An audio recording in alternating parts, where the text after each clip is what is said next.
Em 29 de junho a Igreja celebra a festa de São Pedro, o primeiro Papa na Glória em 67. Quem não conhece a vida de São Pedro, o pescador da Galiléia escolhido por Nosso Senhor para ser o primeiro dos apóstolos? São Pedro, forte na fé e dedicado ao Divino Mestre a ponto de querer defendê-lo com a espada. São Pedro que, fraco na tentação, negou o Mestre, mas que, pela contrição, se levantou e foi nomeado chefe da Igreja por Jesus. Hoje, mais do que sua vida, destacamos seu pontificado. Na primeira vocação do apóstolo, Jesus o fitou e disse: Tu és Simão, filho de Jonas, serás chamado Cefas, que significa Pedro, isto é, pedra, ou João 1, 42. Essa mudança de nome é significativa. Jesus mesmo explicou o significado desse nome, quando em Cesareia de Filipe disse: Tu és Pedro e sobre esta pedra edificarei a minha igreja, e as portas do inferno não prevalecerão contra ela. Dar-te-ei as chaves do reino dos céus, tudo o que ligares na terra, será ligado nos céus, e tudo o que desligares na terra, será desligado nos céus. Mateus 16, 18, 19. Nessas palavras, Jesus anuncia, entre outras coisas, que Pedro é a rocha inabalável que serve de fundamento à igreja, a ele são entregues as chaves do céu. Após a gloriosa ressurreição, na pesca milagrosa, durante o repasto misterioso na praia do lago de Genezaré, Jesus dirigiu-se a Pedro perguntando: Simão, filho de Jonas, amas-me mais do que estes? Ele respondeu: Sim, Senhor, sabeis que vos amo. Jesus disse: Apacenta os meus cordeiros. João 21, 15, 17. Com essas palavras, Pedro foi instituído pelo Divino Mestre como pastor do seu rebanho. Assim, São Pedro compreendeu e foi reconhecido pelos apóstolos como chefe da Igreja. Logo após a ascensão de Jesus Cristo, Pedro propôs a eleição de um substituto para Judas. Na festa de Pentecostes, Pedro tomou a palavra e falou com tanta convicção e poder que, no mesmo dia, 3.000 judeus pediram o batismo. Pedro também foi o primeiro a confirmar, com grandes milagres, a verdade da fé que pregava.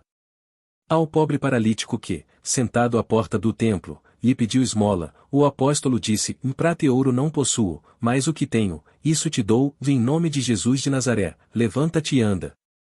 No mesmo instante, o paralítico se levantou e andou. Além deste, Pedro operou muitos outros milagres. Doentes que tocavam a orla do seu manto ou que se colocavam à sua sombra ficavam curados. As autoridades do templo quiseram proibir Pedro de pregar a nova doutrina. Este, porém, respondeu: É preciso obedecer a Deus antes que aos homens. Assim, Pedro pregou o evangelho com franqueza, sem temer cárcere e açoites. Ele foi também o primeiro dos apóstolos a pregar aos gentios, como prova a conversão de Cornélio. É difícil resumir em poucas palavras o que o grande apóstolo fez pela propagação da Santa Fé. Atravessou toda a Palestina, pregou e fez milagres estupendos onde quer que chegasse. Curou instantaneamente Enéas da paralisia que sofria havia 8 anos, trouxe à vida Tabita, ordenou sacerdotes e consagrou bispos. Fixou residência em Antioquia, onde permaneceu durante 7 anos. Preso por ordem de Herodes em Jerusalém, foi libertado por um anjo da prisão. Depois disso, dirigiu-se a Roma, sede da idolatria. De lá, enviou missionários para a França, Espanha, Sicília e Alemanha. 9 anos depois, sendo expulso de Roma, voltou a Jerusalém, onde permaneceu por pouco tempo, para retornar novamente à capital do Império.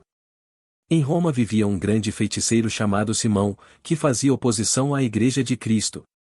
Tendo muito prestígio entre os romanos e sendo protegido por Nero, Simão marcou um dia para, na presença de todo o povo, elevar-se aos céus como prova de sua doutrina. No dia determinado, Simão realmente começou a subir aos ares.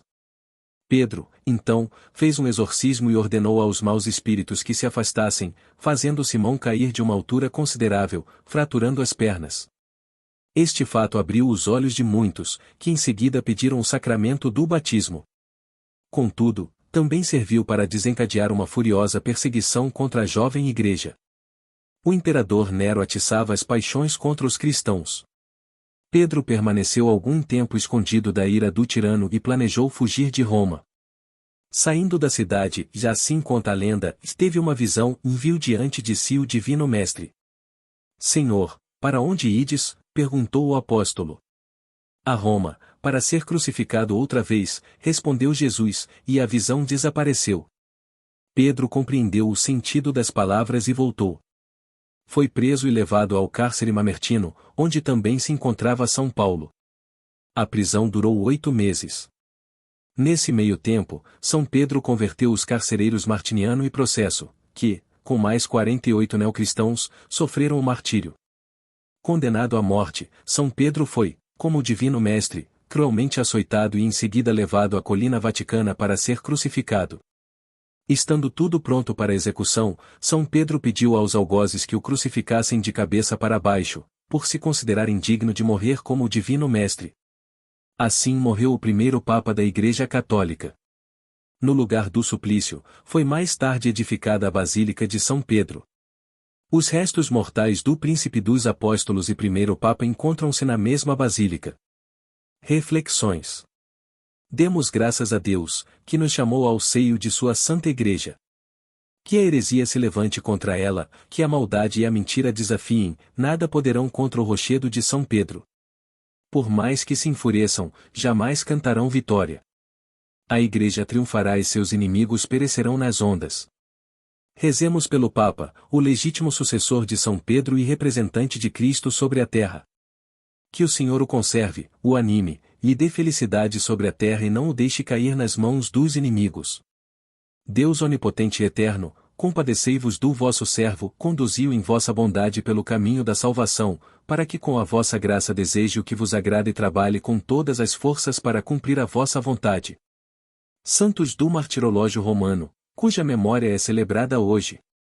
Em Argenton, na França, o mártir São Marcelo com mais um companheiro do exército.